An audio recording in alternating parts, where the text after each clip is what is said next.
Hello everyone, welcome back to my channel. আজকে তোমাদের সাথে ছোট্ট একটা ব্লগ শেয়ার করছি। কয়েকদিন আগে আমি গেছিলাম একটা মন্দিরে দিদিদের সাথে, দিদির জামাইবাবু সবার সাথেই গেছিলাম। তো ওই দিন ভীষণ রোদ ছিল আর তার মধ্যে হাঁটতে পারছিলাম না, রাস্তাটা খুবই গরম হয়ে গেছিলো।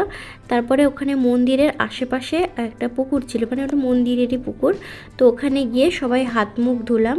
আর এই দেখো, এত সুন্দর লাগছিল মেঘটাকে দেখতে, নীল আকাশ আর সাদা মেঘ, ভীষণ ভাল লাগছিল দেখতে।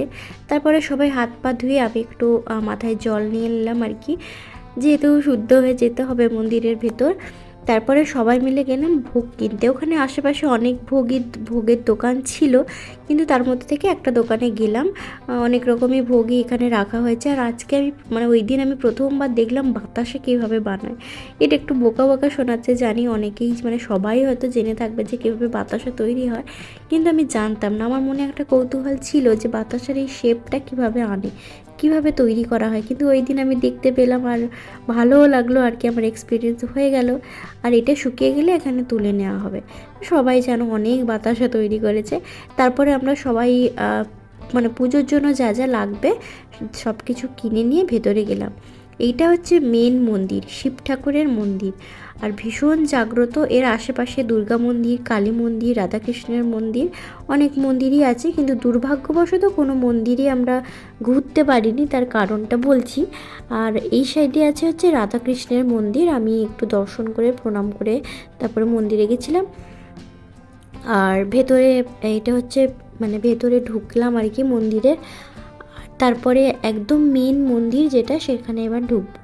সত্যি কথা বলতে যখন এই মন্দিরের ভেতরটায় ঢুকলাম না, একটা আলাদাই অনুভূতি। আর মন্দিরের ভেতরটা এত সুন্দর একটা গন্ধ, একটা শান্তি, ভীষণই ভালো লাগলো, একদম হালকা হয়ে গেলাম।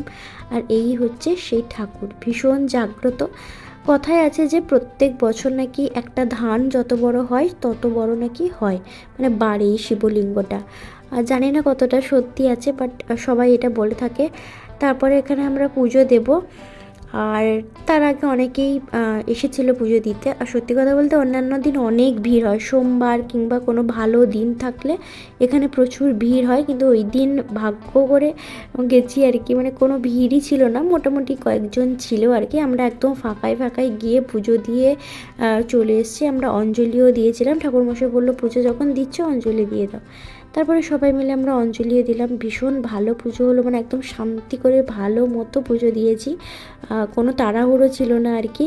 সবাই মিলে পুজো দিলাম, অঞ্জলিও দেওয়া হলো।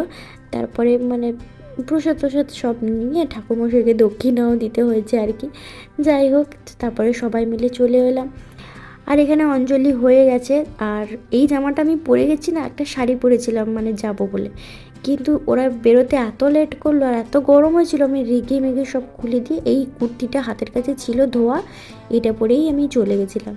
যাই হোক, দিদি এখানে বাঁধছে ধাগা, ওর কিছু মনস্কামনা জানিয়ে। অনেকেই এখানে ধাগা বেঁধে যায় আর কি ঠাকুরের কাছে, বা ওই একটা বট গাছ আছে ওইখানে। তো দিদি এখানে বাঁধলো, তো ওর মনস্কামনা জানিয়ে আমি বললাম না, আমি আর করবো না, আমি পরে তখন দেখা যাবে। তারপরে বেরিয়ে এসে এখানে ঠাকুরের ঘণ্টাটা বাজালাম আর কি। আর এখানে অনেক বিয়ে বাড়িও হয়। আগের 2 বছর মতো আগে আমি এক বোনের বিয়ে বাড়িতে এসেছিলাম, বোনের বিয়েতে।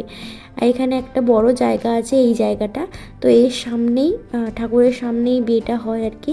ওই দিন এসেছিলাম কিন্তু পুজো দিতে পারিনি, আজকে এসে পুজোটা দিলাম। তারপরে সোজা বেরিয়ে গেলাম বাড়ির উদ্দেশ্যে। একটুও দাঁড়াইনি, কি বলবো, এসছি, পুজো দিয়েছি, বেরিয়ে গেছি। কারণ এটা হচ্ছে নন্দীগ্রাম জায়গাটা, তোমরা অনেকেই জেনে থাকবে, চণ্ডীপুরের কাছে। তো ওখানে একটু ঝামেলা হচ্ছিল তার আগের দিন, তো সবাই বললো ঠিক বেশিক্ষণ দাঁড়াবো না, চলে যাব। এই রাধাকৃষ্ণের মন্দিরটাই দেখে চলে গেলাম। এই যে দেখো, এখন বিয়ে বাড়িও একটা হচ্ছে। যাই হোক, তারপরে পুজো দিয়ে চলে এলাম। আজকের ব্লগটা এটুকুই। কেমন লাগলো